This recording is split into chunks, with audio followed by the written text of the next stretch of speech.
Hello guys, it's with The Verge here at IFA 2012 in Berlin, and we're taking a look at something pretty special. It is an iPhone 5 mockup. Here we have an iPhone 4S for a size comparison. As you can see, this looks very much like all the leaks that have come out previously.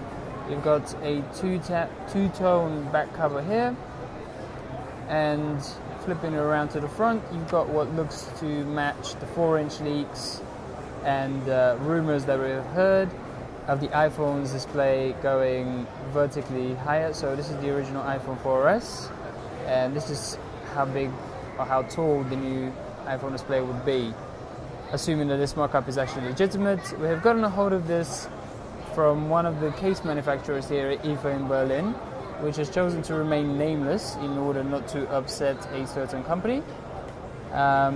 What we have been led to believe, however, is that case manufacturers are very confident about this new design and are starting to produce cases in volume in order to ship them next week, as soon as next week, to retailers. So here are the changes. The dock connector at the bottom has been shrunken, exactly as we've seen.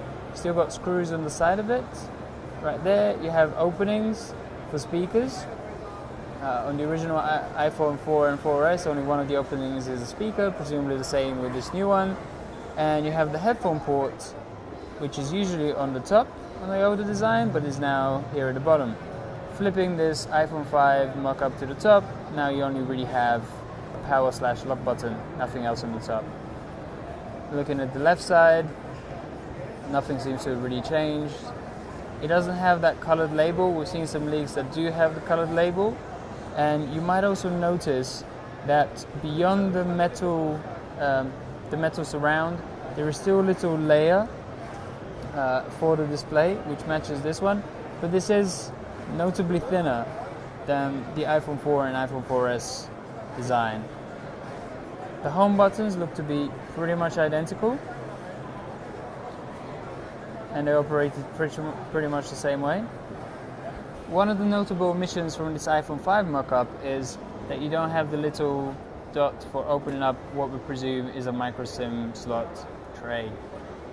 And just to flip it around to the back, you still got the camera in the top left-hand corner, looking at the phone from this position, with an LED flash near it. And you have a whole bunch of FCC and other iPhone labels at the bottom.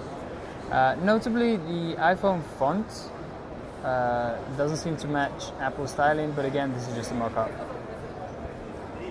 And coming around to the front, perhaps the biggest change is the move of the front-facing camera from the side of the earpiece to the top.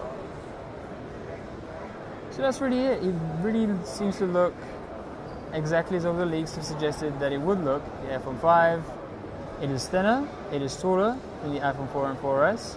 And we'll really just have to wait to see how the software works, how much of a difference that makes in day-to-day use. So that's it. A quick glimpse at an iPhone 5 mock-up here at IFA 2012 in Berlin.